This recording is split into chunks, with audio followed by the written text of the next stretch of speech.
What's up, everybody? Welcome to another edition of The Opinion. And we got to get into it. I cannot let the lies and the half-truths go on any longer. And I want to talk about an individual, not in a bad way. This isn't personal, because I don't know him on a personal basis, but I want to talk about an individual from the channel or the YouTube channel, or the organization, if that's what you want to call it, because that's what they are as well, from Orangebloods, called Geoff Ketchum. And, the reason I want to talk about this, Geoff Ketchum, is because, at one point in time, Geoff Ketchum was someone, or just to tell you who Geoff Ketchum is, he started Orangebloods.com, was with Rivals for many, many years, follows recruiting, high school recruiting, into the college level. And this was a guy who, at one point in time, when he said something, it had some impact, because the guy did his research. And here lately, in my opinion, or not in my opinion, it's actually facts. And I'm going to show you guys this, actually, by the way. So that's not me just giving my opinion. I got facts to back it up. Here lately, when Geoff Ketchum gives his opinion about the Oklahoma Sooners or even the Texas Longhorns, it's kind of hard to take him serious now. I think he's losing his fastball. It's kind of like a pitcher. They once had a fastball, but then, they get older and they lose it. And I think that's where Ketchum is at right now, because some of the stuff that comes out of this guy's mouth about OU, when he's talking about, well, Oklahoma didn't have the talent that Texas has. Well, let's first start off by this. If Oklahoma doesn't have the talent that Texas has, why does Oklahoma have 10 players invited to the NFL draft combine? Texas only had 7. And then Ketchum, he gets caught up on super blue chips and star ratings and all of that as well. Well, back in the Ketchum, I don't know if you knew this, but why don't you go do some research? The stars really don't have as much of an impact anymore because players are transferring. So when you recruit a class of 25 guys, after 3 or 4 years after that class is supposed to have worked its way through each respective program, half of those guys have transferred, including some of those highly rated, highly ranked super blue chips. They either didn't pan out or some of them just transfer. That's the way it works. So ranking teams by how many super blue chips they're picking up doesn't have the same impact anymore, dude. You're talking from a perspective 10 years ago, which doesn't really carry weight now because a lot of these guys transfer. So when guys transfer, you can't really count that into your numbers. And then also, even if you're trying to count that into your numbers when it comes to OU, there's a couple of recruits. One went to Texas, one went to OU, same year. One's name's Colton Vasek. I think you would have rated him a super blue chip.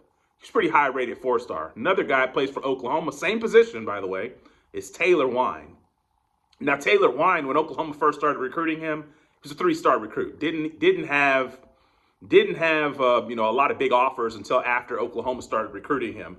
Colton Vasek is not that good, or he has not panned out thus far. Taylor Wine, however, is a better player than Colton Vasek, no matter what the stars said. So once again, you're talking about, you're looking at on paper and saying, well, Texas has all these players, but on the field, when you actually look at the results, Oklahoma actually is putting out the results. And this isn't just me being a fan. Taylor Wine is better than Colton Vasek, Catch. I don't know if you knew that. So it is what it is. R. Mason Thomas, he's going to be getting drafted here, probably late 1st round, early 2nd round, 3-star recruit for OU. So at the end of the day, you can talk about stars and live in this star world of, the A&M doesn't have the stars and Oklahoma doesn't have the stars. But how about you rate things based on guys projecting to the next level? Which, Texas has done a good job of that the last 2 years. You got me there. Texas has done a good job of that the last 2 years. But Oklahoma's Oklahoma now with the guys that Venables brought in, Oklahoma's now starting to put those guys in the NFL, and we're going to see that in the draft here, where Oklahoma should probably have at least 9 or 10 guys that will be drafted in the NFL draft. But let me also move on to something else that Ketchum had, and I got clips of this too, and we're going to respond to each one. So Ketchum mentioned Oklahoma, or he had mentioned Lincoln Riley and how great Lincoln Riley was for OU. And believe me, I criticized Lincoln while he was the coach at OU. You don't believe me? I can get one of my friends on, call him over the phone, and he can back me up on that. Lincoln Riley was not that good at OU. But hold on, but let's see what Ketchum said first. Let's go see what Ketchum said, and then we'll be back to. I think he does a badass job of opinion sports, developing quarterbacks. Like, that's what I loved about him at Oklahoma. What the fuck are you talking about? Have you forgotten? Have you forgotten your quarterback play? How could you? While Lincoln Riley was at Oklahoma, OU had the greatest string of quarterback play in the history of college football. Right. And that is not hyperbole. Right. Yeah, I guess it's just called like a Sooner Schooner hat. Opinion sports. Where did that great quarterback play get OU against elite teams? I'll wait. They scored like 55. 52. I mean, where did it get them? It got them in a position to take on elite teams, and it got them into the semifinals. It got them into the playoff in a 4-team playoff, battling Georgia at a 50 clip, 40s and 50s. And you're going to say that wasn't enough? We're not saying that what Lincoln Riley was doing at Oklahoma was good enough to win a national championship. You're so fucking blinded by your insatiable confirmation bias in this that you can't actually hear the conversation that's taking place. So Ketchum talks about how Lincoln Riley during his time at Oklahoma did a good job developing quarterbacks. I would not disagree. But Ketchum, the game is more than just developing quarterbacks. Like, this is Oklahoma here. Like, you're talking to an Oklahoma fan here. Like, we care more about just, did he develop a quarterback? Did he get us a Heisman Trophy winner? No, we want you to go all the way.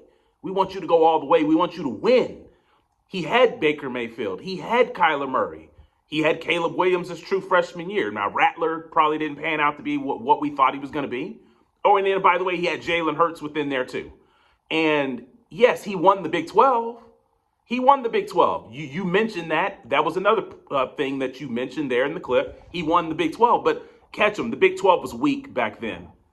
How many championships did Lincoln Riley actually play for? How many title games did he get to? See, that's the thing. Like, you act like Lincoln Riley did something at OU that nobody has ever done. Who cares about the Heismans? Let's talk about the results on the field, and that's where you said I can't hear the argument. No, you can't hear the argument. You're looking at one piece of the puzzle. You're looking at the flash. I'm looking at the sizzle. The sizzle is, what did you do on the field? And when Lincoln Riley's teams played against other elite teams from other conferences, namely the SEC, they got beat. And Chad, you made yourself look bad. Oh, they scored 50. Yeah, you're right, Chad. They did score 50. That should have been enough to win. But his teams were not good defensively, and they lost while scoring 50. I think that's an indictment on Lincoln Riley. Don't you think so? Now, to finish up, Ketch, with the Lincoln Riley discussion, because you seem to just look at the flash, but you seem to look at the flash, but you're not looking at the meat and potatoes of this thing as well. But that's okay. That's the type of person you are. You look at the flash. Oh, the stars and this and that. But Lincoln didn't produce anything. And then at the end of the day, and you talk about, he won 4 Big 12 championships. Who cares? Bob Stoops won 4 championships. Bob Stoops won a national championship, and then he played for 3 other national championships. Played for 3 others in a non-playoff era. So you're acting like Lincoln did something that Bob Stoops never did.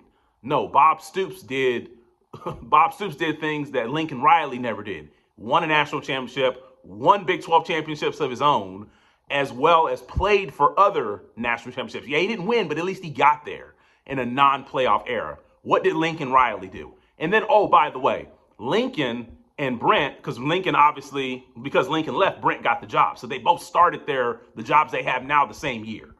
Brent's been to the playoffs. What has Lincoln done? See, that's the thing, Catch. You want to talk about what he did at OU with Bob Stoops' players, but what has Lincoln Riley done since?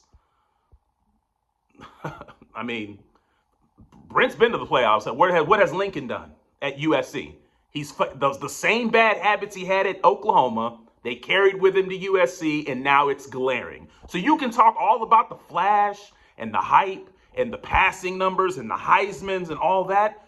While all that's great, there's still a big hole missing within the OU teams that Lincoln Riley had. See, the difference between me and you, Catch, you just look at the flash. That's why you're enamored with Arch Manning when I told you he wasn't going to be any good.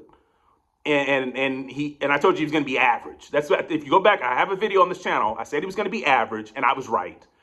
You're enamored with flash. I'm going to let you be enamored with flash, but I'm going to be enamored with what I actually see on the field. You can look at what's on paper, Catch.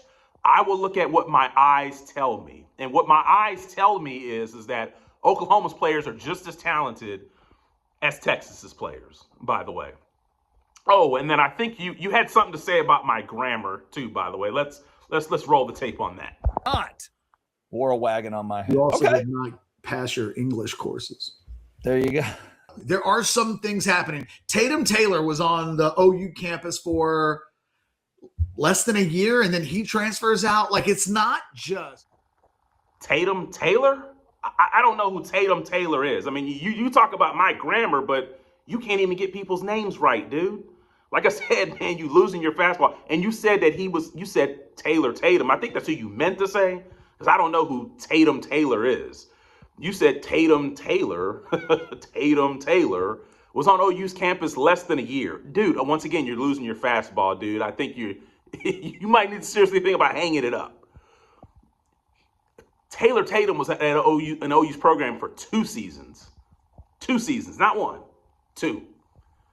So I don't know who Tatum Taylor is. You can talk about my grammar all you want, like you're some English teacher. Just make sure that you get people's names correctly, because you don't. And then also in your post, you said, "Oh, well, I just don't know what Texas A&M and the Aggies." I think you meant Texas A&M and Oklahoma. But, once again, dude, you're losing your fastball. You don't know what you're talking about. And what's embarrassing, Catch, is that you're talking about Oklahoma like they don't have talent, yet David Stone, if David Stone came to Texas, if there was a way he could transfer to Texas, he'd be a starter day one. Jaden Jackson, the other defensive tackle Oklahoma's got, he'd be a starter. I think Taylor Wine would probably start for you guys. The only defensive lineman that y'all have that would come to OU and start, Colin Simmons. That's it. Oklahoma's secondary players are better than yours. Cortland Guillory, freshman All-American. Oh, and then another freshman All-American the year before that was Eli Bowen. So both of those guys will be manning both corner spots for Oklahoma. Kip Lewis, yeah, he's better than any linebacker that Texas has currently. So you talk about all this talent that Oklahoma doesn't have, but yet and still there's guys on OU's team, they came to Texas, would start. If Michael Fasusi said, "Hey, I'm going to Texas right now," he's a starter. He's a starter. I mean, I know what my eyes tell me. Like I said, you can continue to live in fantasy land and what's on paper. Continue to sell your audience, because you need the subscribers. We're on YouTube and on your website. So, hey, I'm not knocking your hustle. That's how you make a living. But when you dealing with somebody like me, I'm going to come with the facts, just like I came with them in this video, and things to support my argument. You're going to come with flash and what's on paper.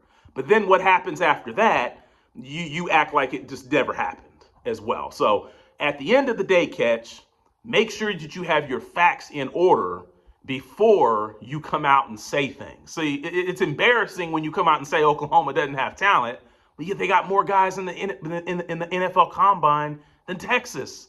I mean, it's kind of funny that you say these things and there's glaring obvious things, other things right there in your face that just instantly push back on anything that you have to say about Oklahoma as well. So at the end of the day, man, hey, get used to your slow ball, because you ain't got the fastball no more. I'm out.